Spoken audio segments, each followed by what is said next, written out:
ever attempt to do a DNA test. Numva ngo nk'ubwabuze ubuzima yakwiye kuba ariho nawe birarangiye nyine. Nibyo nyine. Abo harimo nabo mu Rwanda benshi bazapfa kubera ibyo bintu. Kubera kutumva. Bajye bumva. Nanone ndashaka mbwire abagabo. Bura niyo mpamvu ngiye nk'undi bihugu by'abayisilamu.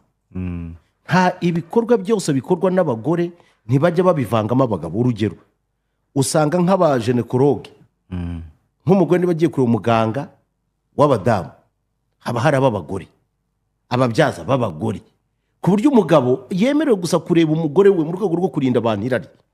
Icyo kintu ndashaka kucyumva. Aho ngaho rero abantu bazubahira intumwa y'Imana Muhammad, ibintu yarabibonye aravuga ati abantu baremye mu irari, cyane cyane abagabo. Reka ibintu byose bibahuza n'abagore batari ababo. Wemerewe muri Islamu, wemerewe uburenganzira bwose busesuye ku mugore wawe mu gihe muri mu cyanya cyabagenewe. Ndashaka ibyo bintu abantu babyumve. Ariko umugore utari uwawe birabujijwe. Uranyumva neza?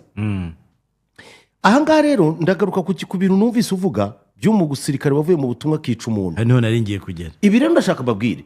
Buri hari gym imwe ngira ngo ni fitness point. Yes. Ni gym imwe nkorera mu hantu iremera. Bakoze gym y'umwihariko y'abagore. Kuko hashobora kuza nk'umugore w'umuyisilamu ufite izo ndangagaciro cyangwa umuyinde ashaka kwikorera adashaka kwivanga n'abagabo. Rero uzareba ko umugore aba yambaye ari muri gym, byanze bikunze ira myenda muri gym ubwayo nayikururira. It is very provocative. Uyu munsi rero niba ubushakashatsi bumaze ko ejo nibona nibwo musoma mu bakobwa cyane cyane n'abagore 80% bajya muri gym bajyamo bagamije kwifotera amafoto meza.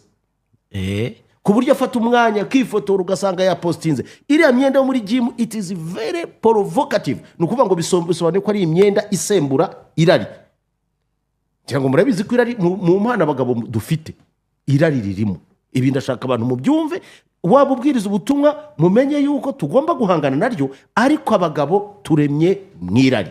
Ibyo byemere cyangwa byange guhera kuri papa wawe kugeza no kuri sogokuruza wawe. Abagore baremye mwirari se. Ndacyakomeza nago ndi mu guhangana kwa abagabo n'abagore. Ibyo shaka gusobanura birajyana neza nibyo vuga urumi impande zombi. Ntago ndi mukuruma, ndimo ndavuga ibyo bindi nanjye nawe uzo kubifatira umwanya. Ntukajye wivanga mu bikorwa byawe.